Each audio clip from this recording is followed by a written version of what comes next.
Telangana డీజీపీగా CV Anand బాధ్యతలు స్వీకరించారు. DGP ఆఫీసులో ఆయన పోలీసుల నుంచి గౌరవ వందనం స్వీకరించారు. 1991 ఐపీఎస్ బ్యాచ్కు చెందిన సివి ఆనంద్ 2 ఏళ్ల పాటు తెలంగాణ డీజీపీగా కొనసాగనున్నారు. తన 30 ఏళ్ల సర్వీసులో ఆయన కీలక బాధ్యతలు నిర్వహించారు. సివి ఆనంద్ పూర్తి పేరు చక్రవర్తుల విశ్వనాథ్ ఆనంద్. 1968లో రంగారెడ్డిలో జన్మించారు.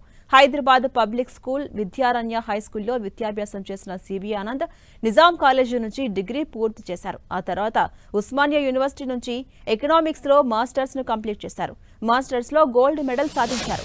ఇక తొలి ప్రయత్నంలోనే సివిల్స్లో 147వ ర్యాంకు సాధించి ఐపీఎస్కు ఎంపికయ్యారు సివి ఆనంద్.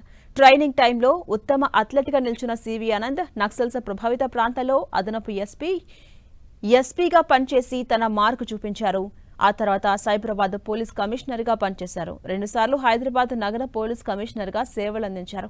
నార్కోటిక్స్ కంట్రోల్ కోసం న్యూ అనే విభాగాన్ని ఏర్పాటు చేశారు. 2002లో రాష్ట్రపతి గ్యాలంటరీ మోడల్ అవార్డుతో పాటు 2007లో మెరిటోరియస్ సర్వీస్ మెడల్, 2017లో విశిష్ట సేవా పథకం అందుకున్నారు. 30 ఏళ్లకు పైగా సర్వీసులో కీలక బాధ్యతలు నిర్వహించారు సివి ఆనంద్.